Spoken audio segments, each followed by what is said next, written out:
அப்பொழுது அவர், செருபாபேலுக்கு சொல்லப்படுகிற கர்த்தருடைய வார்த்தை என்னவென்றால், பலத்தினாலும் அல்ல, பராக்கிரமத்தினாலும் அல்ல, என்னுடைய ஆவியினாலே ஆகும் என்று சேனைகளின் கர்த்தர் சொல்லுகிறார். நெடுங்காலமாய் ஏதோ ஒரு பிரச்சனையில் சிக்கி தவித்து கொண்டிருக்கின்றீர்களா? அல்லது ஏதோ ஒரு காரியத்தில் முன்னேற்றம் இல்லாமல் போராடி கொண்டிருக்கின்றீர்களா? கவலைப்படாதீர்கள்.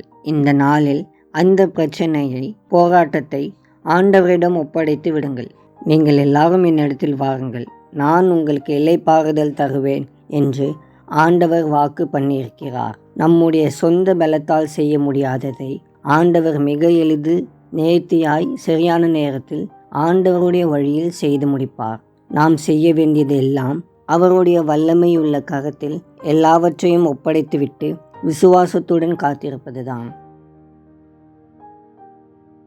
அன்பின் ஆண்டவரே, உம்மை துதிக்கிறோம். எல்லாவற்றையும் எல்லாவற்றாலும் நிரப்புகிறவரே, உம்மை ஸ்தோத்திரிக்கிறேன். இம்மட்டும் என் வாழ்வில் நீர் செய்த நன்மைகளுக்காக உமக்கு ஸ்தோத்திரம். என் பிரச்சனைகளை, போராட்டங்களை உம்முடைய திருக்கரத்தில் ஒப்பு கொடுக்கின்றேன். என்னை நோக்கி கூப்பிடு, நான் உன்னை விடுவிப்பேன் என்று வாக்கு பண்ணியிருக்கிறவரே, எனக்கு உதவி செய்தருளும். ஜெபத்தை கேட்கிறவரே, மாம்சமான யாவருக்கும் தேவனே, என்னை விடுவிக்கும்படி அர்ப்பணிக்கின்றேன். இயேசுவின் மூலம் ஜெபிக்கிறேன் பிதாவே, ஆமேன்.